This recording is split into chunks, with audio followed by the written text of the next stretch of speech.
할렐루야! 2023년 3월 29일 수요일 말씀을 함께 나누겠습니다. 먼저 기도하겠습니다. 주님, 이 시간 주님의 말씀을 듣고자 모였습니다. 이 시간 성령님 임재하여 주시고 우리의 마음을 주장하여 주옵소서. 온전히 마음과 뜻과 정성 모두어 예배드리기를 원하오며 예수님의 이름으로 기도드립니다. 아멘. 오늘의 말씀은 사도행전 1장입니다. 데오빌로여, 내가 먼저 쓴 글에는 무릇 예수께서 행하시며 가르치시기를 시작하신부터 그가 택하신 사도들에게 성령으로 명하시고 승천하신 날까지의 일을 기록하였노라. 그가 고난받으신 후에 또한 그들에게 확실한 많은 증거로 친히 살아계심을 나타내사 40일 동안 그들에게 보이시며 하나님 나라의 일을 말씀하시니라. 사도와 함께 모이사 그들에게 분부하여 이르시되 예루살렘을 떠나지 말고 내게서 들은 바 아버지께서 약속하신 것을 기다리라. 요한은 물로 세례를 베풀었으나 너희는 몇 날이 못되어 성령으로 세례를 받으리라 하셨느니라. 그들이 모였을 때에 예수께 여쭈어 이르되 주께서 이스라엘 나라를 회복하심이 이 때니이까 하니 이르시되 때와 시기는 아버지께서 자기의 권한에 두셨으니 너희가 알 바 아니요. 오직 성령이 너희에게 임하시면 너희가 권능을 받고 예루살렘과 온 유대와 사마리아와 땅끝까지 이르러 내 증인이 되리라 하시니라. 이 말씀을 마치시고 그들이 보는 데에 올려져 가시니 구름이 그를 가리어 보이지 않게 하더라. 올라가실 때에 제자들이 자세히 하늘을 쳐다보고 있는데 흰옷 입은 두 사람이 그들 곁에 서서 이르되 갈릴리 사람들아 어찌하여 서서 하늘을 쳐다보느냐.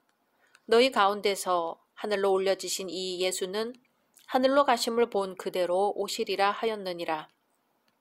제자들이 감람원이라 하는 산으로부터 예루살렘에 돌아오니 이 산은 예루살렘에서 가까워 안식일에 가기 알맞은 길이라.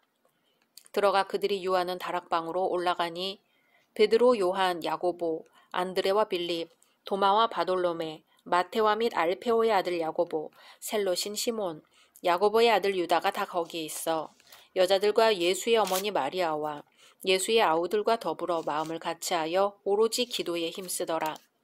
모인 무리의 수가 약 120명이나 되더라.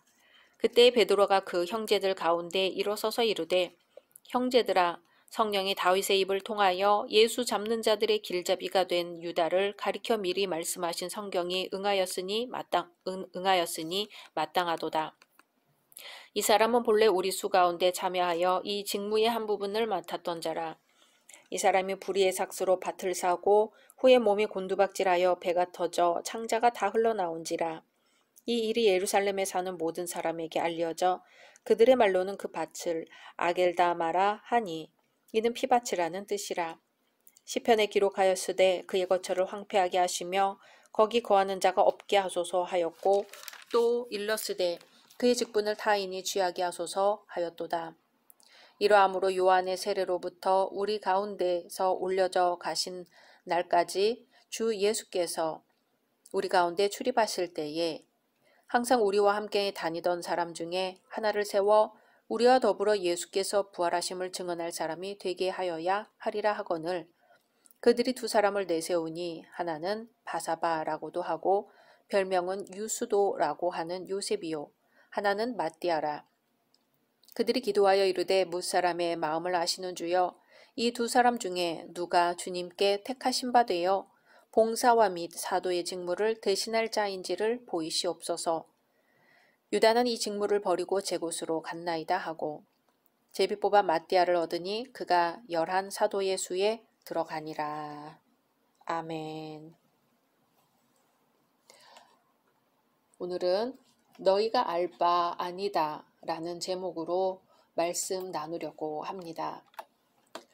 록펠러는 55세에 세계적인 부호가 되었다고 합니다. 친구나 이웃도 생각하지 않고 성공과 사업에만 몰두한 뒤 얻은 결과였지요. 그러나 불행히도 갑부가 된 록펠러에게 남은 것은 쇠약해진 몸과 우울증뿐이었습니다. 록펠러는 두려움 때문에 늘 경호원을 데리고 다녔으며 병 때문에 비스킷 몇 조각과 물밖에 먹지 못했습니다. 의사들로부터 5년 정도밖에 살지 못할 거라는 말을 들은 록펠러는 한 목사님을 찾아갔습니다. 그 목사님은 록펠러에게 이렇게 말했다고 해요. 그동안 돈을 버느라고 잠도 못 자고 스트레스를 받아 정신과 육체가 쇠약해졌으니 이제부터는 남에게 베풀며 섬기는 사람이 되십시오. 얼마나 가졌는지보다 어떻게 사용하는지가 더 중요합니다. 목사님의 말을 듣고 삶의 자세를 바꾼 록펠러는 보육원과 양로원을 세우고 대학과 병원을 설립하는 등 많은 자선을 행하면서 참된 행복을 맛보았습니다. 그러자 점점 식욕도 좋아지고 힘도 생겨 건강하게 되었고 결국 98세까지 장수하였습니다. 기한과 목표를 정하고 그대로 이루려고 노력하는 삶은 많은 유익을 주지요. 나태함을 막을 수 있고 불필요한 시간 낭비도 줄일 수 있습니다. 하지만 그것이 지나쳐서 기한과 목표에 지나치게 매이게 될 경우에는 오히려 얻는 것보다 잃는 것이 많을 수도 있습니다. 록펠러가 의사들의 말을 듣고 자신에게 얼마 남지 않은 시간에만 관심을 가졌다면 록펠러는 과연 새로운 삶을 살 수 있었을까요? 록펠러가 그의 인생의 중요한 시간을 그것도 충분히 누릴 수 있었던 비결은 그가 기한으로 향하는 마음을 접고 그 내용에 열정을 쏟았기 때문입니다. 예수님이 부활하신 후 여러 사람에게 나타나시고 마침내 승천하시기 전 사도들이 예수님께 물었습니다. 주님, 주께서 이스라엘을 위하여 나라를 되찾아 주실 때가 바로 지금입니까? 예수님은 말씀하셨습니다. 7절, 8절. 때와 시기는 아버지께서 자기의 권한에 두셨으니 너희가 알 바 아니요. 오직 성령이 너희에게 임하시면 너희가 권능을 받고 예루살렘과 온 유대와 사마리아와 땅끝까지 이르러 내 증인이 되리라 하시니라. 아멘. 부활하신 예수님께 사도들이 궁금해했던 것은 현실적인 목표와 시간이었습니다. 오늘 본문을 보면 이스라엘의 구원, 즉 이스라엘의 독립의 때가 언제인가 하는 것이 사도들의 주 관심사였던 것을 알 수 있습니다. 현실에서 우리가 소망하는 바가 언제 이루어질지 궁금해하지 않는 사람이 어디 있을까요? 언제쯤이면 사업이 잘 될까? 언제쯤이면 나에게 적합한 배우자를 만날 수 있을까? 언제쯤이면 내 집을 살 수 있을까? 언제쯤이면 내가 원하는 일을 할 수 있게 될까? 이런 궁금증을 가져보지 않은 사람은 오히려 드물 것입니다.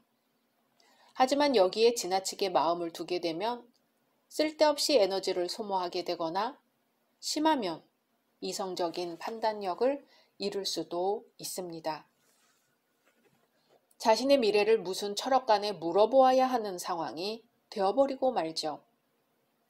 이제는 각종 신문과 잡지, 심지어는 대중들이 이용하는 버스 좌석에까지 철학관 광고가 등장하고 있는 것을 보면서 이러한 유혹을 느끼는 사람들이 많음을 짐작하게 됩니다. 이러한 우리의 궁금증에 대해 예수님은 말씀하십니다. 너희가 알 바가 아니다. 때와 시기는 하나님의 권한에 따라 정해지는 것이다. 우리는 그럼 어떻게 해야 할까요? 하나님의 권한을 인정하고 우리의 할 일을 하면 됩니다. 좋은 결과를 얻으려면 시험을 앞두고 매일 날짜만 세고 있으면서 불안해하는 어리석음을 범하지 말고 공부를 해야 합니다. 시험 날짜에 맞춰 계획을 열심히 짜놓고는 마치 공부를 다 한 것처럼 기뻐할 수는 없는 것이죠. 좋은 결과를 얻으려면 지금 나의 관심과 에너지를 그 준비에 쏟아야 합니다. 언제 사업이 잘 될 것인가를 궁금해하는데 에너지를 사용하지 말고 사업이 잘 되도록 하기 위해서는 사업 전략과 운영 방식을 어떻게 해야 할 것인가를 고민하고 실천하는데 열정을 쏟아야 합니다. 하나님이 하실 일과 내가 할 일을 분별하고 인정하는 지혜가 필요합니다. 우리 함께 기도하겠습니다. 하나님, 바꿀 수 없는 것은 담담히 받아들이는 마음과 바꿔야 할 것은 바꿀 수 있는 용기를 주십시오. 그리고 이 두 가지를 구별할 수 있는 지혜를 허락해 주십시오. 예수님의 이름으로 기도드립니다. 아멘.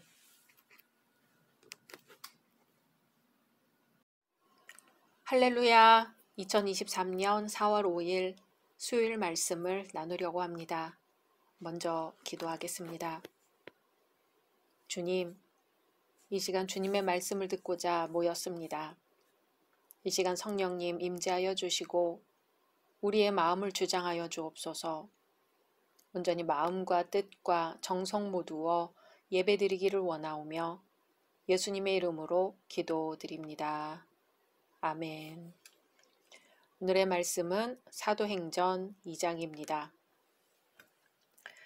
오순절날이 이미 이름에 그들이 다 같이 한 곳에 모였더니 호련히 하늘로부터 급하고 강한 바람 같은 소리가 있어 그들이 앉은 온 집에 가득하며 마치 불의 혀처럼 갈라지는 것들이 그들에게 모여 각 사람 위에 하나씩 임하여 있더니 그들이 다 성령의 충만함을 받고 성령이 말하게 하심을 따라 다른 언어들로 말하기를 시작하니라. 그때의 경건한 유대인들이 천하 각국으로부터 와서 예루살렘에 머물러 있더니 이 소리가 나매 큰 무리가 모여 각각 자기의 방언으로 제자들이 말하는 것을 듣고 소동하여 다 놀라 신기하게 여겨 이르되 보라, 이 말하는 사람들이 다 갈릴리 사람이 아니냐? 우리가 우리 각 사람이 난 곳 방언으로 듣게 되는 것이 어찌 됨이냐? 우리는 바데인과 메데인과 엘람인과 또 메소보다미아, 유대와 갑바도기아, 본도와 아시아, 부르기아와 밤빌리아, 애굽과 및 구레네에 가까운 리비아 여러 지방에 사는 사람들과 로마로부터 온 나그네 곧 유대인과 유대교에 들어온 사람들과 그레데인과 아라비아인들이라. 우리가 다 우리의 각 언어로 하나님의 큰 일을 말함을 듣는도다 하고 다 놀라며 당황하여 서로 이르되 이 어찌된 일이냐 하며 또 어떤 이들은 조롱하여 이르되 그들이 세술에 취하였다 하더라. 베드로가 11사도와 함께 서서 소리를 높여 이르되 유대인들과 예루살렘에 사는 모든 사람들아, 이 일을 너희로 알게 할 것이니 내 말에 귀를 기울이라. 때가 제3시니 너희 생각과 같이 이 사람들이 취한 것이 아니라 이는 곧 선지자 요엘을 통하여 말씀하신 것이니 일렀으되 하나님이 말씀하시기를 말세에 내가 내 영을 모든 육체에 부어주리니 너희의 자녀들은 예언할 것이요 너희의 젊은이들은 환상을 보고 너희의 늙은이들은 꿈을 꾸리라. 그때 내가 내 영을 내 남종과 여종들에게 부어주리니 그들이 예언할 것이요 또 내가 위로 하늘에서는 기사를 아래로 땅에서는 징조를 베풀리니 곧 피와 불과 연기로다. 주의 크고 영화로운 날이 이르기 전에 해가 변하여 어두워지고 달이 변하여 피가 되리라. 누구든지 주의 이름을 부르는 자는 구원을 받으리라 하였느니라. 이스라엘 사람들아, 이 말을 들으라. 너희도 아는 바와 같이 하나님께서 나사렛 예수로 큰 권능과 기사와 표적을 너희 가운데서 베푸사 너희 앞에서 그를 증언하셨느니라.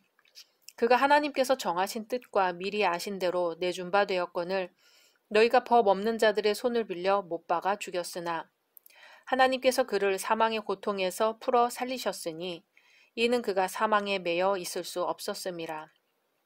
다윗이 그를 가리켜 이르되 내가 항상 내 앞에 계신 주를 배웠으며 나로 요동하지 않게 하기 위하여 그가 내 우편에 계시도다. 그러므로 내 마음이 기뻐하였고 내 혀도 즐거워하였으며 육체도 희망에 거하리니 이는 내 영혼을 음부에 버리지 아니하시며 주의 거룩한 자로 썩음을 당하지 않게 하실 것이미로다. 주께서 생명의 길을 내게 보이셨으니 주 앞에서 내게 기쁨이 충만하게 하시리로다 하였으므로 형제들아 내가 조상 다윗에 대하여 담대히 말할 수 있노니 다윗이 죽어 장사되어 그 묘가 오늘까지 우리 중에 있도다. 그는 선지자라. 하나님이 이미 맹세하사 그 자손 중에서 한 사람을 그 위에 앉게 하리라 하심을 알고 미리 본고로 그리스도의 부활을 말하되 그가 음부에 버림이 되지 않고 그의 육신이 썩음을 당하지 아니하시리라 하더니 이 예수를 하나님이 살리신지라. 우리가 다 이 일의 증인이로다. 하나님의 오른손으로 예수를 높이심에 그가 약속하신 성령을 아버지께 받아서 너희가 보고 듣는 이것을 부어 주셨느니라. 다윗은 하늘에 올라가지 못하였으나 친히 말하여 이르되 주께서 내 주에게 말씀하시기를 내가 내 원수로 내 발등상이 되게 하기까지 너는 내 우편에 앉아 있으라 하셨도다 하였으니 그런즉 이스라엘 온 집은 확실히 알지니 너희가 십자가에 못 박은 이 예수를 하나님이 주와 그리스도가 되게 하셨느니라 하니라. 그들이 이 말을 듣고 마음에 찔려 베드로와 다른 사도들에게 물어 이르되 형제들아 우리가 어찌할꼬 하거늘 베드로가 이르되 너희가 회개하여 각각 예수 그리스도의 이름으로 세례를 받고 죄 사함을 받으라. 그리하면 성령의 선물을 받으리니 이 약속은 너희와 너희 자녀와 모든 먼데 사람 곧 주 우리 하나님이 얼마든지 부르시는 자들에게 하신 것이라 하고 또 여러 말로 확증하며 권하여 이르되 너희가 이 패역한 세대에서 구원을 받으라 하니 이 말을 받은 사람들은 세례를 받음에 이 날에 신도의 수가 3,000이나 더하더라. 그들이 사도의 가르침을 받아 서로 교제하고 떡을 떼며 오로지 기도하기를 힘쓰니라. 사람마다 두려워하는데 사도들로 말미암아 기사와 표적이 많이 나타나니 믿는 사람이 다 함께 있어 모든 물건을 서로 통용하고 또 재산과 소유를 팔아 각 사람의 필요를 따라 나눠주며 날마다 마음을 같이하여 성전에 모이기를 힘쓰고 집에서 떡을 떼며 기쁨과 순전한 마음으로 음식을 먹고 하나님을 찬미하며 또 온 백성에게 칭송을 받으니 주께서 구원받는 사람을 날마다 더하게 하시니라. 아멘. 오늘은 오순절 성령 강림이라는 제목으로 말씀 나누려고 합니다. 오순절 날이 이름에 오순은 50이라는 뜻이고 주님이 부활하신 지 50일째 되었다 해서 오순절입니다. 사도행전의 기록으로는 예수님이 부활하시고 40일 동안 사도들과 많은 이들에게 보이시고 승천하셨는데 그 후 제자들이 기도하던 중 열흘 만에 바로 이 오순절에 성령 강림 사건이 일어납니다. 유대인에게 오순절은 유월절, 초막절과 함께 3대 절기로 민족적 최대 축제일입니다. 이스라엘 백성들은 나라를 잃었지요. 여러 우여곡절 끝에 나라 없이 지내는 시간이 1948년까지 이어져 오잖아요. 그래서 유대인들은 이 민족적인 3대 절기에는 그 어디에서 살던지 수주일간 배를 타고 오던지 또는 걸어서 혹은 낙타를 타고서 예루살렘 순례길에 올라 자신들의 민족적, 종교적 정체성을 확인하곤 했습니다. 순례 인파는 거의 50만에 가까울 정도로 어마어마한 숫자였지요. 자신이 나고 자란 고향의 언어가 그리스어나 라틴어 또 다른 토속어를 쓸지라도 자신들은 유대인으로서 유대교를 믿는 한 민족이라는 정체성을 갖고 있었습니다. 바로 이 유대인의 축제 오순절에 예수님의 제자들 120명이 다락방에서 기도하고 있었습니다. 호련히 하늘로부터 급하고 강한 바람 같은 소리가 있어 그들이 앉은 온 집에 가득하여 마치 불의 혀처럼 갈라지는 것들이 그들에게 보여 각 사람 위에 하나씩 임하여 있더니 그들이 다 성령의 충만함을 받고 성령이 말하게 하심을 따라 다른 언어들로 말하기를 시작하니라. 아멘. 다락방 문이 열리고 사람들이 이상한 소리로 말하기 시작합니다. 사람들은 너무 놀라 소동하며 이 어찌된 일인가 하며 당황했고 새술에 취했다 하며 술 취한 것으로 보기도 했습니다. 한 사람이 나와서 갈릴리 방언으로 뭔가 말을 하기 시작합니다. 놀라서 쳐다보니 예수님에 대한 이야기를 하는 거죠. 예수님이 왜 이 땅에 오셨고 무슨 일을 하셨으며 어떻게 돌아가셨는지, 그리고 하나님의 아들 예수 그리스도는 부활하셨으며 이 세상을 구원할 수 있는 메시아라는 것이었습니다. 또 다른 사람은 유창한 그리스어로 말하기 시작합니다. 또 다른 사람은 유창한 라틴어로 말하기 시작합니다. 어떤 사람은 이집트어로, 어떤 사람은 페르시아어로 예수님에 대해 이야기하기 시작합니다. 예수를 따르는 사람들이 하는 말은 이제까지 어디서도 들어본 적이 없는 이상한 말뿐이었습니다. 군중들이 다락방에서 나온 제자들이 술 취했다고 소문이 돌자 베드로가 나서서 예수님에 대해 선포합니다. 여러분, 우리는 술에 취하지 않았습니다. 지금은 9시도 되지 않은 아침입니다. 선지자 요엘을 통해서 말씀하신 것처럼 하나님이 말씀하시기를 말세에 내가 내 영을 모든 육체에 부어주리니 너희의 자녀들은 예언할 것이요 너희의 젊은이들은 환상을 보고 너희의 늙은이들은 꿈을 꾸리라. 그때에 내가 내 영을 내 남종과 여종들에게 부어주리니 그들이 예언할 것이요 누구든지 주의 이름을 부르는 자는 구원을 받으리라 하셨습니다. 베드로는 이 말씀을 시작으로 예수님이 왜 이 땅에 오셨고 무슨 일을 하셨으며 어떻게 돌아가셨는지에 대해 자세히 설명합니다. 그리고 더 확신에 차서 예수님이 다시 살아나서 직접 나타나셨고 이 세상을 구원할 메시아라고 선포합니다. 그때 군중 속에서 한 사람이 마음에 찔려 베드로와 다른 사도들에게 묻습니다. 이 일을 어찌하면 좋겠습니까? 우리가 무엇을 해야 합니까? 베드로가 대답합니다. 회개하고 예수 그리스도의 이름으로 세례를 받으시오. 예수님의 제자들은 오순절에 예수 그리스도를 세상에 담대하게 선포하므로 사람들이 이제는 제자라 부르지 않고 사도라 부르기 시작합니다. 사도들의 주련은 곧 교회의 시작이 되었습니다. 사도들이 복음을 전하기 시작하자 순례자들은 예루살렘 성전으로 가던 발걸음을 멈추고 복음을 듣기 위해 더 몰려들었습니다. 복음이 전해지는 곳마다 큰 회개와 감동이 일어납니다. 수백 명의 사람들이 복음을 듣고 회심하는 사건들이 여기저기서 일어납니다. 저녁이 다가올 때까지 회심한 사람의 수가 3,000명에 이르게 되었고 그들은 주저하지 않고 물이 있는 곳으로 가서 세례를 받았습니다.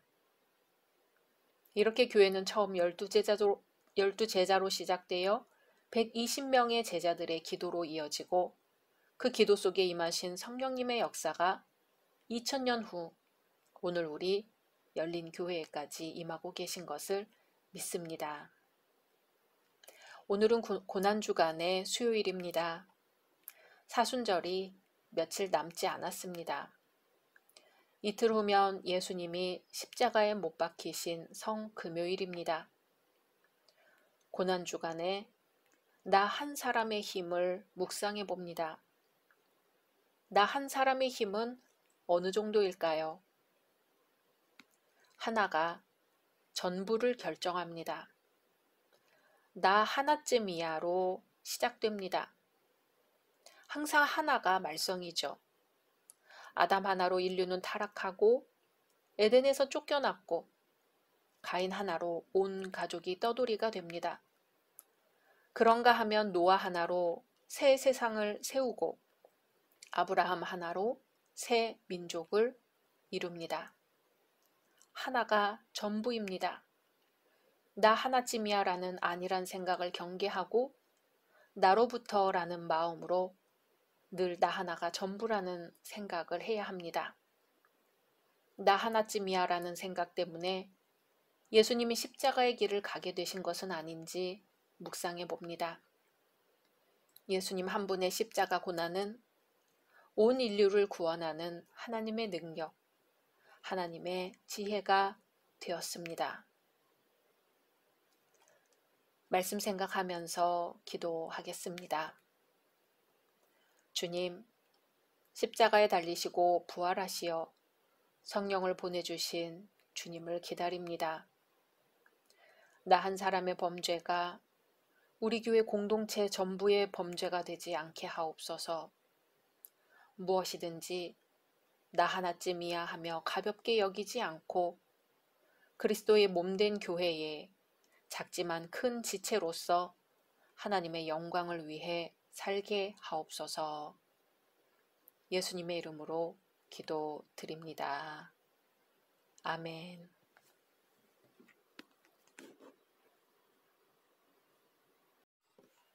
할렐루야. 2023년 4월 12일 수요일 말씀을 나누려고 합니다. 먼저 기도하겠습니다. 주님, 이 시간 주님의 말씀을 듣고자 모였습니다. 이 시간 성령님 임재하여 주시고 우리의 마음을 주장하여 주옵소서. 온전히 마음과 뜻과 정성 모두어 예배드리기를 원하오며 예수님의 이름으로 기도드립니다. 아멘. 오늘의 말씀은 사도행전 3장입니다. 제9시 기도 시간에 베드로와 요한이 성전에 올라갈새 나면서 못 걷게 된 이를 사람들이 메고 오니 이는 성전에 들어가는 사람들에게 구걸하기 위하여 날마다 미문이라는 성전문에 두는 자라.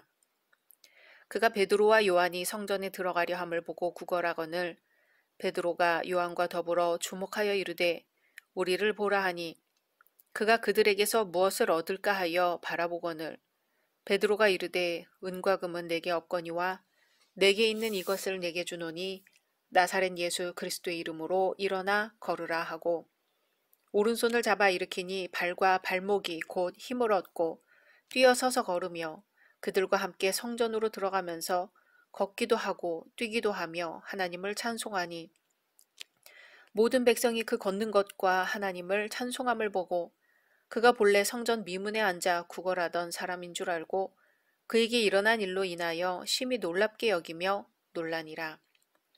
나은 사람이 베드로와 요한을 붙잡으니 모든 백성이 크게 놀라며 달려 나아가 솔로몬의 행각이라 불리우는 행각에 모이거늘 베드로가 이것을 보고 백성에게 말하되 이스라엘 사람들아 이 일을 왜 놀랍게 여기느냐 우리 개인의 권능과 경건으로 이 사람을 걷게 한 것처럼 왜 우리를 주목하느냐 아브라함과 이삭과 야곱의 하나님 곧 우리 조상의 하나님이 그의 종 예수를 영화롭게 하셨느니라. 너희가 그를 넘겨주고 빌라도가 놓아주기로 결의한 것을 너희가 그 앞에서 거부하였으니 너희가 거룩하고 의로운 일을 거부하고 도리어 살인한 사람을 놓아주기를 구하여 생명의 주를 죽였도다. 그러나 하나님이 죽은 자 가운데서 그를 살리셨으니 우리가 이 일의 증인이라. 그 이름을 믿음으로 그 이름이 너희가 보고 아는 이 사람을 성하게 하였나니 예수로 말미암아 난 믿음이 너희 모든 사람 앞에서 이같이 완전히 낫게 하였느니라. 형제들아 너희가 알지 못하여서 그리하였으며 너희 관리들도 그리한 줄 아노라. 그러나 하나님이 모든 선지자의 입을 통하여 자기의 그리스도께서 고난받으실 일을 미리 알게 하신 것을 이와 같이 이루셨느니라. 그러므로 너희가 회개하고 돌이켜 너희 죄 없이 함을 받으라.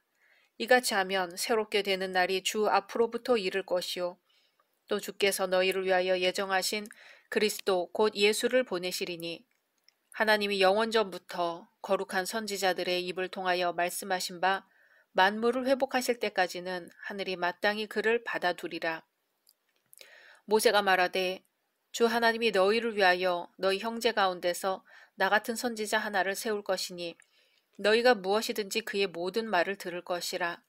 누구든지 그 선지자의 말을 듣지 아니하는 자는 백성 중에서 멸망받으리라 하였고 또한 사무엘 때부터 이어 말한 모든 선지자도 이때를 가리켜 말하였느니라.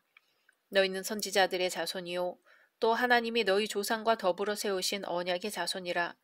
아브라함에게 이르시기를 땅 위의 모든 족속이 너의 씨로 말미암아 복을 받으리라 하셨으니 하나님이 그 종을 세워 복 주시려고 너희에게 먼저 보내사 너희로 하여금 돌이켜 각각 그 악함을 버리게 하셨느니라. 아멘. 오늘은 초대교회의 첫 번째 기적이라는 제목으로 말씀 나누려고 합니다. 오순절에 놀랍게 성령이 맞아 감격적이면서 충격적인 사건이 일어났지요. 120명이 방언을 하기 시작했습니다. 뛰어나가서 자기들도 모르는 말을 하며 전도를 하기도 했습니다. 그날 하루에 세례를 받은 사람이 3,000명이나 되었습니다. 성령의 바람이 불고 성령의 불이 떨어졌습니다. 이 사건 이후 베드로와 요한은 기도 시간을 정해놓고 성전에 올라가 기도했습니다. 보통 성령 충만한 사람들은 열광적인 모습을 보이게 마련이죠. 정상인의 눈에는 그것이 조금 이상스럽게 보일 정도로 흥분이 있고 열광이 있고 그렇습니다. 그런데 오늘 사도들을 보면 그런 열광과 흥분의 상태에만 계속 있었던 것이 아니라 시간을 정해놓고 경건 생활을 하고 있었습니다. 성령 충만해서 흥분과 감동만 있는 것이 아니라 그들은 매일 시간을 정해놓고 체계적으로 훈련을 받고 말씀을 공부하고 기도 생활을 했다는 것입니다. 유대인들은 일반적으로 오전 9시, 오후 3시, 그리고 해질 무렵 등 하루에 3번씩 기도하면서 하루 종일 하나님을 생각했습니다. 아침에 기도하는 것은 쉽습니다. 저녁에 모든 일을 마치고 기도할 수도 있죠. 그러나 일하는 도중인 오후 3시에 기도하는 일은 쉽지 않습니다. 오후 3시에 기도했다는 것은 그들의 생각 속에 날마다 하나님이 있었다는 뜻입니다. 구약에도 이렇게 시간을 정해놓고 기도한 사람이 있었지요. 다니엘입니다. 그는 하루에 3번씩 시간을 정해놓고 하나님 앞에서 기도를 하는 약속을 지켰습니다. 세상을 살아가며 우리는 여러 가지 약속을 합니다. 어떤 약속은 해놓고도 지키지 않습니다. 정말 중요한 사람, 또 대통령이랑 약속을 해놓고 어기는 사람은 없겠지요. 하지만 하나님과의 약속은 쉽게 어깁니다. 시간을 정해놓고 정기적으로 하나님을 만난다면 그 사람은 하나님의 사람임에 틀림없습니다. 베드로와 요한의 관심은 하나님이었습니다. 기도는 기적을 준비하죠. 기도는 기적을 잉태하고요. 기도는 기적을 낳습니다. 기적을 바라는 사람에게는 기적이 없지만 그리스도를 바라보는 사람에게는 기적이 생깁니다. 기적만을 요구하는 사람들이 있죠. 병 낫기를 원하고 사업이 잘 되기를 원하고 자식이 어떻게 되기를 원합니다. 그렇다면 그건 기복신앙과 무엇이 다를까요? 무당의 신앙과 다를 게 없습니다. 돌멩이에 빌고 물 떠다 놓고 비는 것과 무엇이 다를까요? 하지만 그것은 하나님이 아니지요. 기적은 기도하는 자에게 일어납니다. 하나님께서는 먼저 그 사람을 준비시키신 후에 축복하십니다. 우리의 생각으로 최선을 다하면 기껏해야 사람이 움직이지만 우리가 기도한다면 그때부터는 하나님이 움직이십니다. 베드로와 요한은 기도하는 사람이었습니다. 시간을 정해놓고 기도하는 중이었지요. 바로 그때 하나님이 한 사건을 예비해 놓으셨습니다. 때는 오후 3시경이었습니다. 도시 대부분의 상점들은 문을 닫을 때였지요. 그리고 오후 기도를 드리기 위해 수천 명의 사람들이 성전으로 모이고 있었습니다. 베드로와 요한 역시 그 무리 중에 섞여 있었습니다. 천천히 대로를 지나 성전으로 향하던 중 베드로는 거기 앉은 거지를 보았습니다. 다리가 불편해 걸을 수 없는 거지였습니다. 성경은 나면서 못 걷게 된 이였다고 합니다. 베드로와 요한은 그 사람을 지나치려고 했지만 순간 갑자기 베드로가 걸음을 멈추었습니다. 무언가 마음속에서 영적 감동이 있었습니다. 베드로는 잠시 그 사람을 유심히 쳐다보았습니다. 이 날 때부터 못 걷던 사람의 모습이 바로 우리의 모습입니다. 이 사람은 누가 보아도 불쌍한 사람이죠. 자기가 원하는 대로 걸을 수 없습니다. 여러분, 여러분의 인생은 스스로 원하는 대로 걸어가고 있는 인생인가요? 이 사람이 날 때부터 못 걸었다 하는 걸 보니 자신의 실수도 아닙니다. 우리가 만들지 않은 일을 우리가 감당하며 살아야 할 때도 많습니다.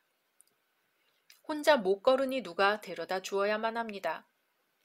우리 역시 누군가를 계속해서 의지합니다. 그리고 이 거지는 자기의 불쌍한 처지 자체가 밥벌이 수단이 됩니다. 사람들은 자기가 갖고 있는 것들을 상품으로 팔아먹고 살지요. 어떤 사람은 멋진 몸매를 상품으로 팔고 어떤 사람은 아름다운 미소를 상품으로 팔고 어떤 사람은 자기 건강을 상품으로 팔아먹고 삽니다. 밥벌이 수단 그 이상으로 자기 자신을 생각하지 못하고 사는 거지요. 베드로를 포함해서 예루살렘에 있는 많은 사람들은 이 거지를 잘 알고 있었습니다. 누구든지 이 미문이라는 문을 지나가게 되면 제일 먼저 만나는 사람이 바로 그 거지였거든요. 수많은 유대인들이 날마다 그곳을 지나쳤습니다. 베드로는 한순간이었지만 물 위를 걸었지요. 죽은 사람이 살아나는 것도 직접 목격했습니다. 또 부활하신 예수 그리스도와 함께 식사도 했습니다. 이제 베드로의 마음에 어떤 마음이 솟구치고 있었습니다. 베드로의 마음속에는 그 거지가 더 나은 삶을 살아야 한다는 마음이 일어났습니다. 그 순간 거지도 베드로를 올려다보았습니다. 무언가 도움을 주길 바랐죠. 동전 몇 푼 떨어뜨려 주길 바랐을 겁니다. 우리는 어떻습니까? 어제 삶이 오늘이 되고 오늘 삶이 내일 아닌가요? 그건 영원을 사모하는 삶이 아니죠. 소망과 기대가 없는 삶입니다. 그러나 베드로를 바라본 순간 베드로는 기대하지 않았던 전혀 다른 말을 합니다. 나는 금도 은도 가지고 있지 않소. 하지만 나는 내가 가지고 있는 것을 당신에게 주고 싶소. 베드로는 갑자기 그 거지에게 손을 내밀었습니다. 그리고 그 사람을 꽉 붙잡고 이렇게 명령했습니다. 나사렛 예수 그리스도의 이름으로 명하노니 일어나 걸으라. 그 거지는 몸을 움직였습니다. 그러다 마침내 자기 힘으로 일어났습니다. 무엇을 얻을까 하여 바라보고 있는 그 눈앞에서 하나님의 기적이 일어났습니다. 어떻게 인간에게서 이런 일이 일어날 수 있을까요? 인간이 할 수 있는 일이 아니지요. 하지만 이것이 바로 오늘날 우리 교회가 할 일입니다. 우리 모든 그리스도인들이 할 일입니다. 금과 은은 내게 없으나 내게 있는 것으로 내게 주노니 곧 나사렛 예수 그리스도의 이름으로 일어나 걸으라. 만약 베드로의 주머니에 금과 은이 넘쳐났다면 어떻게 됐을까요? 하나님의 능력은 우리의 빈 호주머니에서 나옵니다. 그리스도인으로서 진정한 능력을 얻기를 원한다면 빈 털터리에서 내게는 그리스도의 능력 외에는 가진 것이 없다는 것을 고백할 때 나옵니다. 세상은 은과 금의 이야기로 가득 차 있습니다. 그리고 모든 인간을 돈으로 평가하지요. 돈 이야기를 빼놓고 세상에서 할 얘기가 있을까요? 그래서 교회에서도 자꾸 은과 금 이야기를 하고 싶어 합니다. 하지만 교회는 나사렛 예수 그리스도의 능력을 말하는 곳입니다. 중세에 유명한 토머스 아퀴나스가 이런 말을 했습니다. 초대교회는 은과 금은 내게 없거니와 내게 있는 것으로 내게 주노니 곧 나사렛 예수 그리스도의 이름으로 일어나 걸으라고 말하는 능력이 있었다. 그러나 오늘날 우리의 교회는 금으로 기둥을 만들고 대리석으로 바닥을 깔아 엄청난 하나님의 집을 지었다. 우리의 교회는 땅도 많이 가지고 있다. 건물도 가지고 있다. 사람들도 많이 가지고 있다. 은과 금은 이제 우리에게 있다. 그러나 나사렛 예수 그리스도의 이름의 능력은 이렇다. 하나님이 원하시는 것과 우리가 원하는 것은 어떨까요? 일치할까요? 우리의 기도가 하나님이 주고 싶어 하시는 것과 일치하기를 소망합니다. 우리의 기도가 하나님이 받고 싶어 하시는 것과 일치하기를 소망합니다. 교회는 나사렛 예수 그리스도의 능력이 있어야 합니다. 그 능력을 전하는 것, 그 이상도 이하도 아닙니다. 거기에 교회의 본질이 있습니다. 이 거지는 한 걸음씩 발을 옮겨 보았습니다. 그러다 더 빨리, 더 높게 뛰어보기도 했습니다. 그 사람은 자기 다리로 걷는 것을 보았고 얼굴은 웃음과 눈물로 범벅되고 있었습니다. 이 거지의 행동은 그곳을 지나가던 수많은 사람들을 멈추게 했습니다. 베드로와 요한이 행한 기적은 현대의학으로 설명할 수 없는 매우 경이로운 일이죠. 하지만 사도들은 그 일을 통해 자신들을 드러내려고 하지 않았습니다. 사도들은 그 사건이 있은 후 아무 일도 없는 듯이 성전으로 들어가 버렸습니다. 치유를 받은 거지도 성전으로 들어갔습니다. 멀쩡해진 다리로 이제는 구걸하기 위해서 성전 앞에 있는 것이 아니라 예배하기 위해 성전으로 두 발로 걸어 들어갔습니다. 사실 너무 기뻐서 뛰어다니고 있었지요. 성령이 임하시면 늘 그 사람이 그 사람인 것 같던 그 사람이 이렇게 변할 수 있습니다. 이 사람에게 성전은 지금까지 평생 구걸하여 밥 벌어먹던 곳이었지요. 하지만 성전은 이제 하나님의 영광이 임재하는 곳, 하나님의 거룩이 있는 곳이 되었습니다. 그날 정말로 진심을 다해 온 마음과 정성을 다해 하나님 앞에 예배를 드리게 되었습니다. 하나님의 능력을 찬양했습니다. 결코 이 기쁨을 빼앗기지 않을 것입니다. 이것이 바로 우리 그리스도인들의 기쁨입니다. 놀라운 사실 한 가지 더. 이제 이 사람에게 과거는 없습니다. 전혀 다른 사람이 되었습니다. 지금의 삶이 너무나 영광스럽고 너무나 감사하기에 더 이상 과거는 없는 사람이 되었습니다. 마음의 상처가 아무리 깊어도 현재 성령 충만하고 행복하다면 더 이상 과거가 중요하지 않게 됩니다. 베드로와 요한 두 사도는 치유의 기적을 행한 후 솔로몬 행각에서 늘 하던 대로 말씀을 전했습니다. 그날의 말씀은 주님이 보여주셨던 치유의 능력과 그 의미에 관한 것이었습니다. 이들은 결코 자신들을 드러내지 않았고 그 일을 행하게 하신 예수를 전했습니다. 그 자리에서 수백 명의 사람들이 복음을 받아들였습니다. 한 사람이 변하자 수백 명의 사람이 같이 변했습니다.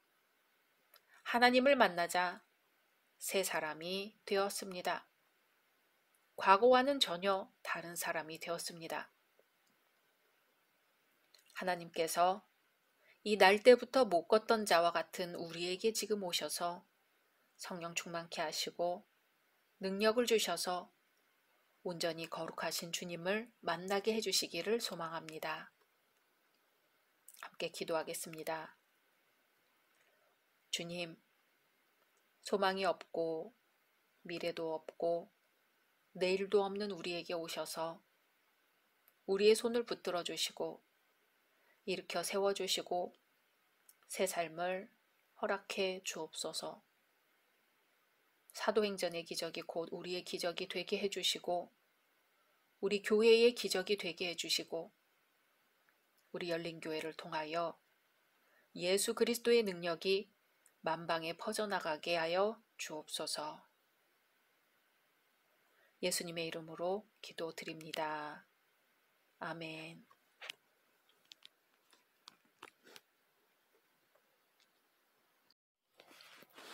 할렐루야. 2023년 4월 19일 수요일 말씀을 나누려고 합니다.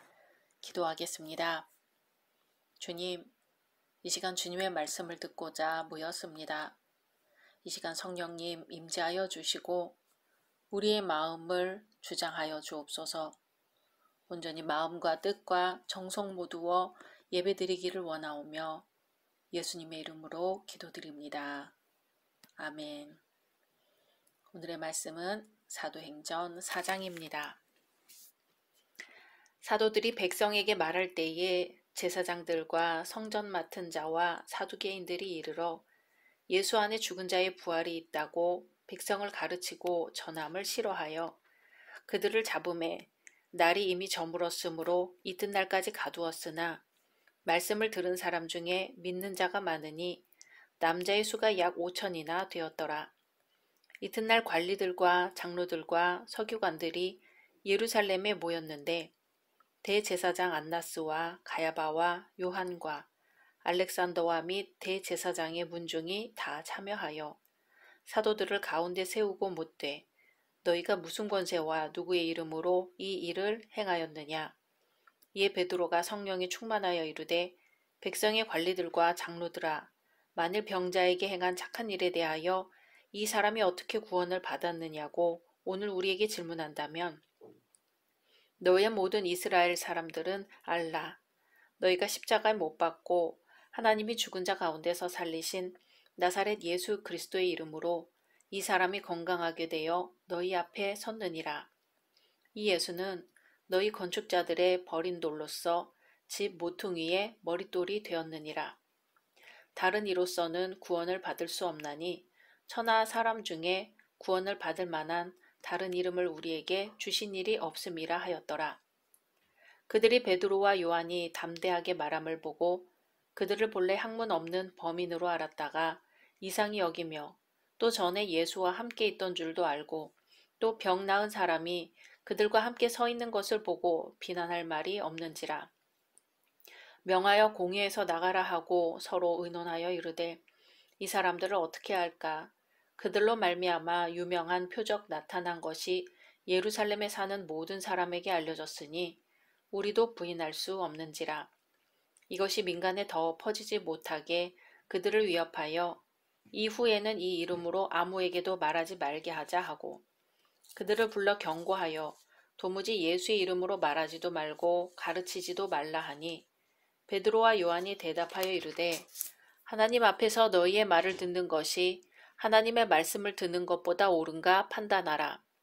우리는 보고 들은 것을 말하지 아니할 수 없다 하니 관리들이 백성들 때문에 그들을 어떻게 처벌할지 방법을 찾지 못하고 다시 위협하여 놓아주었으니 이는 모든 사람이 그 된 일을 보고 하나님께 영광을 돌림이라. 이 표적으로 병 나은 사람은 40여 세나 되었더라. 사도들이 노임에 그 동료에게 가서 제사장들과 장로들의 말을 다 알리니 그들이 듣고 한 마음으로 하나님께 소리를 높여 이르되 대주제여 천지와 바다와 그 가운데 만물을 지으니시오. 또 주의 종 우리 조상 다윗의 입을 통하여 성령으로 말씀하시기를 어찌하여 열방이 분노하며 족속들이 허사를 경영하였는고 세상의 군왕들이 나서며 관리들이 함께 모여 주와 그의 그리스도를 대적하도다 하신 이로소이다. 과연 헤롯과 본디오 빌라도는 이방인과 이스라엘 백성과 합세하여 하나님께서 기름 부으신 거룩한 종 예수를 거슬러 하나님의 권능과 뜻대로 이루려고 예정하신 그것을 행하려고 이 성에 모였나이다. 주여, 이제도 그들의 위협함을 굽어보시옵고 또 종들로 하여금 담대히 하나님의 말씀을 전하게 하여 주시오며 손을 내밀어 병을 낫게 하시옵고 표적과 기사가 거룩한 종 예수의 이름으로 이루어지게 하옵소서 하더라. 빌기를 다함에 모인 곳이 진동하더니 무리가 다 성령이 충만하여 담대히 하나님의 말씀을 전하니라. 믿는 무리가 한 마음과 한 뜻이 되어 모든 물건을 서로 통용하고 자기 재물을 조금이라도 자기 것이라 하는 이가 하나도 없더라. 사도들이 큰 권능으로 주 예수의 부활을 증언하니 무리가 큰 은혜를 받아 그 중에 가난한 사람이 없으니 이는 밭과 집 있는 자는 팔아 그 판 것의 값을 가져다가 사도들의 발 앞에 두매 그들이 각 사람의 필요를 따라 나누어 줌이라. 구브로에서 난 레위족 사람이 있으니 이름은 요셉이라. 사도들이 일컬어 바나바라 번역하면 위로의 아들이라 하니 그가 밭이 있음에 팔아 그 값을 가지고 사도들의 발 앞에 두니라. 아멘. 오늘은 영광이 있는 곳에 고난이 있다라는 제목으로 말씀 나누려고 합니다. 영광이 있는 곳에는 언제나 고난이 뒤따랐습니다. 고난이 없는 영광은 없지요. 세상적으로도 정치, 경제 등 어느 전문적인 분야에서 정상에 올라 있는 사람들을 보면 그 나름대로 피눈물 나는 고통과 시련을 겪었습니다. 영적인 생활도 마찬가지지요. 영적인 생활에서도 가장 필수적인 과정은 고난이라는 터널입니다. 고난을 겪지 않고는 영적으로 성숙할 수 없기 때문입니다. 오순절 사건은 축복이었고 기적이었습니다. 복음을 듣고 예수 그리스도를 주로 받아들인 사람이 120명에서 3,000명으로 5,000명으로 증가했습니다. 날 때부터 걷지 못하던 사람이 일어났을 때 베드로는 이렇게 설교했지요. 여러분, 내가 이 사람을 일으켜 세운 것이 아니고 예수 그리스도가 이 사람을 세웠습니다. 예수 그리스도의 능력이 그를 살린 것입니다. 그런데 이 예수는 여러분이 십자가에 못 박아 죽인 예수입니다. 여러분은 그분을 십자가에 못 박아 죽였지만 하나님이 그분을 다시 살리셨습니다. 그리고 나는 이 일의 목격자요 증인입니다. 하지만 베드로의 설교를 듣고 모든 사람이 좋아하지는 않았습니다. 처음으로 복음을 반대하고 거부한 세력들이 나타난 것이죠. 그런데 이 거부하는 세력이 누구냐 하면 바로 성전에서 봉사하던 사람이었습니다. 제사장들, 성전 관원들이었습니다. 또 부활을 믿지 않으면서 정치적인 메시아를 기다렸던 사내들인의 사두개인들이었습니다. 주님을 가장 잘 섬기고 주님을 위하여 살아야 할 사람들이 가장 주님을 반대하는 복음의 반대 세력이 된 것입니다. 여기에 나온 제사장들, 성전 맡은 관원들, 사두개인들을 생각해 보면 그들이 우리의 모습이 아닌가 생각해 보게 됩니다. 사도행전을 계속 보면 재미있는 한 가지 진리가 나타나는데요. 그것은 교회를 핍박하는 세력은 외부에 있는 것이 아니라 내부에 있다는 겁니다. 교회의 성장과 축복을 방해하는 것은 외부에서 오는 핍박과 고난이 아니라 내부의 비판과 분열과 거짓과 위선입니다. 또 하나의 진리를 볼 수 있는데요. 진리라는 것은 모든 사람이 다 좋아하지 않는다는 사실입니다. 진리라면 모든 사람들이 좋아할 것 같습니다. 선이라면 누구라도 인정할 것 같지요. 정의롭다면 누구라도 고개를 끄덕일 것 같습니다. 그런데 그렇지 않단 말이지요. 진리를 소유하지 않은 사람들에게는 진리를 소유한 사람이 거추장스럽고 부담스럽습니다. 진리가 기쁘지 않아요. 불의한 사람에게는 정의로운 사람이 기쁘지 않습니다. 그들이 무섭고 두렵습니다. 또 악한 사람들은 선을 거부합니다. 어둠의 사람들은 빛을 거부합니다. 어둠의 현실이 그대로 유지되기를 원하지요. 생각해 보세요. 지금 날 때부터 걷지 못하던 사람이 걷게 되었어요. 예수 그리스도의 이름으로 일어났습니다. 지금 그 사람이 걷고 뛰며 찬양하고 있습니다. 누가 봐도 놀랍고 기쁜 일이죠. 내 아들, 내 가족, 내 친척 아니라도 함께 축복해 줘야 할 일입니다. 그런데 사람들은 이 사건을 못마땅하게 생각했어요. 두 가지 이유입니다. 첫 번째는 사도들이 가르친 내용이 비위에 거슬리는 겁니다. 두 번째는 예수 그리스도가 부활했다는 사실이 그들에게 위협이 되었다는 거죠. 예수가 부활했다면, 그리고 예수가 기적을 일으킨 하나님의 아들이라면 자기들이 지금까지 주장했던 모든 신앙이 허구로 증명되기 때문입니다. 자기들이 위선자라는 것이 드러나는 게 싫거든요. 예수는 죽었고 분명히 부활할 수 없다고 생각했습니다. 백성들에게 예수는 죽어 마땅한 자라고 했어요. 그 죄목으로 고소를 했고 그 죄목으로 예수를 죽였습니다. 그런데 하나님이 예수를 살리셨다고 하니 놀라운 기적의 사건이 눈앞에 벌어지니 어때요?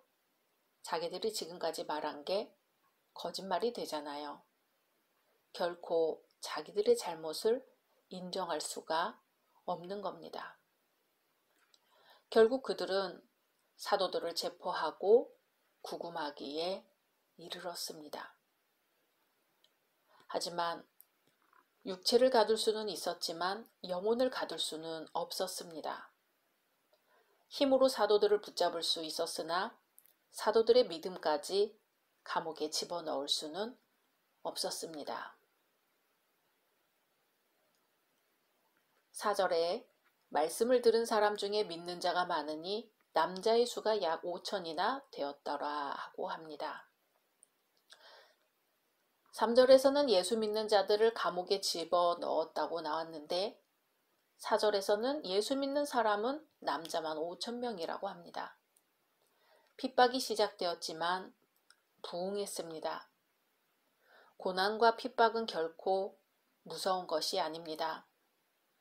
그리스도가 내 안에 있으면, 하나님이 나와 함께 있다면 나에게 부딪히는 어떤 시련도 어떤 핍박도 비록 그것이 순교라 할지라도 문제가 되지 않습니다.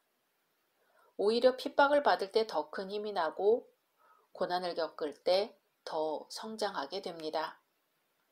그것이 사도행전이지요. 사도행전 전체의 줄거리를 두 가지로 요약해보면 하나는 핍박과 고난은 밖에 있는 것이 아니라 안에 있다는 것이고, 또 하나는 고난이 올수록 교회는 성장한다는 진리입니다. 아주 놀랍고 역설적인 진리입니다. 남자가 약 5천 명이 되었다고 한다면 여자는 얼마나 되었을까요?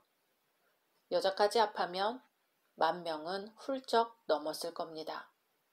또 엄마들이 아이들을 데려왔을 것을 감안하면 그 숫자가 최소 15,000명은 되었겠지요.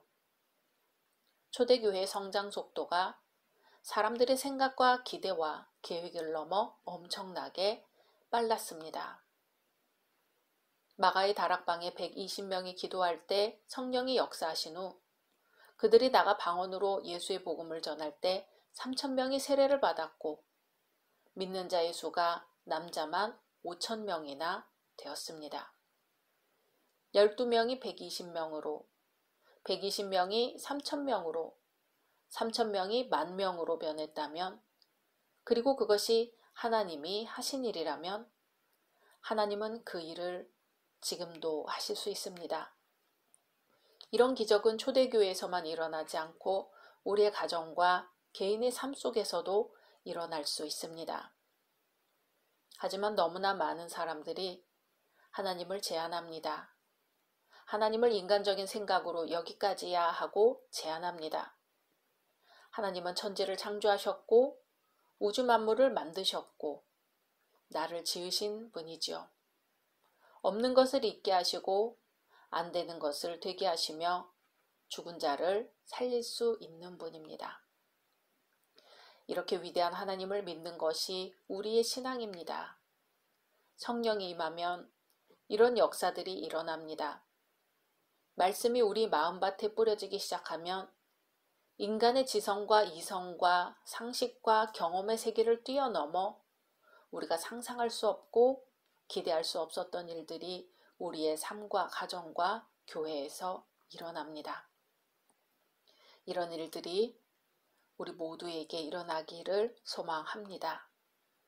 우리가 복음을 제한하지만 않는다면, 우리를 통해 역사하실 하나님의 계획을 제한하지만 않는다면 우리 안에서도 이러한 일이 일어날 줄로 믿습니다. 오늘 말씀이 긴데요. 오늘은 여기까지만 하겠습니다. 같이 기도하겠습니다. 주님, 저희를 자녀 삼으시고 하늘의 권세를 주시니 감사합니다. 우리 안에 예수의 능력이 있게 해주시고 우리가 오직 예수의 이름을 붙들고 승리하게 하소서. 예수님의 이름으로 기도드립니다. 아멘. 할렐루야. 2023년 4월 26일 수요일 말씀을 나누려고 합니다. 먼저 기도하겠습니다. 주님, 이 시간 주님의 말씀을 듣고자 모였습니다. 이 시간 성령님 임재하여 주시고 우리의 마음을 주장하여 주옵소서. 온전히 마음과 뜻과 정성 모두어 예배드리기를 원하오며 예수님의 이름으로 기도드립니다. 아멘. 오늘의 말씀은 사도행전 5장입니다. 아나니아라 하는 사람이 그의 아내 삽비라와 더불어 소유를 팔아 그 값에서 얼마를 감춤해 그 아내도 알더라. 얼마만 가져다가 사도들의 발 앞에 두니 베드로가 이르되 아나니아야, 어찌하여 사탄이 내 마음에 가득하여 내가 성령을 속이고 땅값 얼마를 감추었느냐. 땅이 그대로 있을 때에는 내 땅이 아니며 판 후에도 내 마음대로 할 수가 없더냐. 어찌하여 이 일을 내 마음에 두었느냐. 사람에게 거짓말한 것이 아니오 하나님께로다. 아나니아가 이 말을 듣고 엎드러져 혼이 떠나니 이 일을 듣는 사람이 다 크게 두려워하더라. 젊은 사람들이 일어나 시신을 싸서 메고 나가 장사하니라. 3시간쯤 지나 그의 아내가 그 일어난 일을 알지 못하고 들어오니 베드로가 이르되 그 땅 판값이 이것뿐이냐. 내게 말하라 하니 이르되 예 이것뿐이라 하더라. 베드로가 이르되 너희가 어찌 함께 꾀하여 주의 영을 시험하려 하느냐. 보라, 내 남편을 장사하고 오는 사람들의 발이 문 앞에 이르렀으니 또 너를 메어 내가리라 하니 곧 그가 베드로의 발 앞에 엎드러져 혼이 떠나는지라. 젊은 사람들이 들어와 죽은 것을 보고 메어다가 그의 남편 곁에 장사하니 온 교회와 이 일을 듣는 사람들이 다 크게 두려워하니라. 사도들의 손을 통하여 민간의 표적과 기사가 많이 일어나매 믿는 사람이 다 마음을 같이하여 솔로몬 행각에 모이고 그 나머지는 감히 그들과 상종하는 사람이 없으나 백성이 칭송하더라. 믿고 주께로 나오는 자가 더 많으니 남녀의 큰 무리더라. 심지어 병든 사람을 메고 거리에 나가 침대와 요 위에 누이고 베드로가 지날 때에 혹 그의 그림자라도 누구에게 덮일까 바라고 예루살렘 부근의 수많은 사람들도 모여 병든 사람과 더러운 귀신에게 괴로움 받는 사람을 데리고 와서 다 나음을 얻으니라. 대제사장과 그와 함께 있는 사람, 즉 사두개인의 당파가 다 마음의 시기가 가득하여 일어나서 사도들을 잡아다가 옥에 가두었더니 주의 사자가 밤에 옥문을 열고 끌어내어 이르되 가서 성전에 서서 이 생명의 말씀을 다 백성에게 말하라 하매 그들이 듣고 새벽에 성전에 들어가서 가르치더니 대제사장과 그와 함께 있는 사람들이 와서 공회와 이스라엘 족속의 원로들을 다 모으고 사람을 옥에 보내어 사도들을 잡아오라 하니 부하들이 가서 옥에서 사도들을 보지 못하고 돌아와 이르되 우리가 보니 옥은 든든하게 잠기고 지키는 사람들이 문에 서 있으되 문을 열고 본즉 그 안에는 한 사람도 없더이다 하니 성전 맡은 자와 제사장들이 이 말을 듣고 의혹하여 이 일이 어찌 될까 하더니 사람이 와서 알리되 보소서 옥에 가두었던 사람들이 성전에 서서 백성을 가르치더이다 하니 성전 맡은 자가 부하들과 같이 가서 그들을 잡아왔으나 강제로 못함은 백성들이 돌로 칠까 두려워함이더라. 그들을 끌어다가 공회 앞에 세우니 대제사장이 물어 이르되 우리가 이 이름으로 사람을 가르치지 말라고 엄금하였으되 너희가 너희 가르침을 예루살렘에 가득하게 하니 이 사람의 피를 우리에게로 돌리고자 함이로다. 베드로와 사도들이 대답하여 이르되 사람보다 하나님께 순종하는 것이 마땅하니라. 너희가 나무에 달아 죽인 예수를 우리 조상의 하나님이 살리시고 이스라엘에게 회개함과 죄 사함을 주시려고 그를 오른손으로 높이사 임금과 구주로 삼으셨느니라. 우리는 이 일의 증인이요 하나님이 자기에게 순종하는 사람들에게 주신 성령도 그러하니라 하더라. 그들이 듣고 크게 노하여 사도들을 없이하고자 할세 바리새인 가말리엘은 율법 교사로 모든 백성에게 존경을 받는 자라. 공회 중에 일어나 명하여 사도들을 잠깐 밖에 나가게 하고 말하되 이스라엘 사람들아 너희가 이 사람들에게 대하여 어떻게 하려는지 조심하라. 이전에 드다가 일어나 스스로 선전함에 사람이 약 400명이나 따르더니 그가 죽임을 당함에 따르던 모든 사람들이 흩어져 없어졌고 그 후 호적할 때에 갈릴리의 유다가 일어나 백성을 꿰어 따르게 하다가 그도 망한즉 따르던 모든 사람들이 흩어졌느니라. 이제 내가 너희에게 말하노니 이 사람들을 상관하지 말고 버려두라. 이 사상과 이 소행이 사람으로부터 났으면 무너질 것이요 만일 하나님께로부터 났으면 너희가 그들을 무너뜨릴 수 없겠고 도리어 하나님을 대적하는 자가 될까 하노라 하니 그들이 옳게 여겨 사도들을 불러들여 채찍질하며 예수의 이름으로 말하는 것을 금하고 놓으니 사도들은 그 이름을 위하여 능욕받는 일에 합당한 자로 여기심을 기뻐하면서 공회 앞을 떠나니라. 그들이 날마다 성전에 있든지 집에 있든지 예수는 그리스도라고 가르치기와 전도하기를 그치지 아니하니라. 아멘. 오늘은 나눔의 기적이라는 제목으로 말씀 나누려고 합니다. 초대교회에 성령이 불같이 임했을 때 기적과 능력이 나타나고 회개의 역사가 일어났습니다. 그 결과 하루에 3,000명이 세례를 받기도 했습니다. 성령 세례도 받았습니다. 그뿐만이 아닙니다. 성령이 임하자 성도들 사이에 친교와 말씀이 나타나고 심지어 자기의 물건을 자기 것이 아니라고 하는 놀라운 일이 일어났습니다. 이 세상에서는 돈이 굉장히 중요한데 성령이 임했을 때 자기 것이라 하지 않는 일이 생긴 것입니다. 성령이 임하면 평범했던 사람들이 시기하고 미워하는 대신에 사랑을 합니다. 모든 것을 착취하고 자기 것을 소유하기 전에 나누어 주기 시작합니다.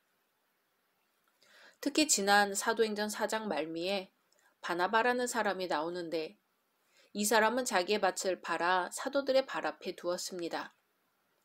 교회가 재정적으로 어려운 걸 보고 자기의 재산을 팔아 가난한 사람을 구제하도록 도우려는 것이지요. 사도들은 이 사람을 바나바라고 불렀는데 위로의 아들이라는 뜻입니다. 바나바의 이런 모습이 주변에 계속해서 영향을 주었습니다. 예수를 주로 고백하는 회심자들이 늘어갈수록 가난한 사람들을 구제하려는 손길들도 늘어났습니다. 사도들은 결코 부추기거나 강요하지 않았습니다. 그저 성령을 받은 사람들은 자기 마음에 소유에 대한 욕심이 사라져 이렇게 너나 할 것 없이 자신의 재물을 팔고 그 돈을 모두 사도들에게 기탁해 버렸습니다. 초대교회에서 일어난 나눔의 기적입니다. 일반 사람들이 봤을 때 이것은 비정상적인 삶입니다. 소유를 팔아서 사도들에게 내놓은 돈은 가히 상상할 수 없을 정도로 큰 액수였지요. 사람들은 그 많은 돈을 사도들에게 맡겼습니다. 사도들이 재물에 욕심이 많은 사람들이었다면 예수 그리스도를 애초에 따르지도 않았겠지요. 그들은 결코 교회를 위해 또 다른 재산을 사지 않았습니다. 초대교회는 결코 자산을 비축하는 일을 하지 않았습니다. 그런데 오늘 말씀에 아나니아와 삽비라가 등장합니다. 아나니아와 삽비라는 부부입니다. 이들도 바나바와 같이 소유를 팔아 구제에 보태려고 했습니다. 그런데 그중 일부는 감추었습니다. 부부가 일부를 감춘 것을 서로 알고 있었지요. 생각해 보세요. 체면이나 형식으로라도 자기 집이나 땅을 팔아서 헌금할 정도면 믿음이 대단한 사람입니다. 여러분은 교회 일을 위해 자신의 땅이나 집을 팔 수 있겠습니까? 간혹 그런 믿음의 사람들이 있습니다. 그런데 그게 그렇게 쉬운 일이 아닙니다. 강요할 수 있는 일도 아니고요. 그렇게 재산을 내놔야겠다 하는 생각을 하는 사람들은 대단히 교회를 사랑하고 예수님의 말씀대로 살려고 애쓰는 사람들입니다. 아나니아와 삽비라를 그렇게 쉽게 보면 안 됩니다. 그러나 아나니아와 삽비라의 문제는 그들의 신앙이 내면적이기보다는 외면적이었다는 데 있습니다. 사람들이 어떻게 보느냐에 더 관심이 있었던 것이죠. 하나님이 어떻게 보시느냐는 덜 중요했던 것입니다. 너무나 많은 사람들이 이 부분에서 실수를 합니다. 열심도 있고 헌신도 있고 희생도 있습니다. 하지만 하나님이 나를 어떻게 생각하느냐보다는 사람들이 나를 어떻게 보느냐에 관심이 더 많습니다. 마귀는 이런 틈을 파고듭니다. 성경은 우리에게 마귀로 틈을 타지 못하게 하라고 합니다. 마귀는 택한 자라 할지라도 우는 사자처럼 집어 삼키려 합니다. 마귀는 우리에게 여러 가지 합리적인 이유를 걸어서 화를 내라, 신경질을 내라, 불평하라고 충동질합니다. 마귀는 없는 것을 하지 않죠. 있는 것을 가지고 부정적으로 보게 합니다.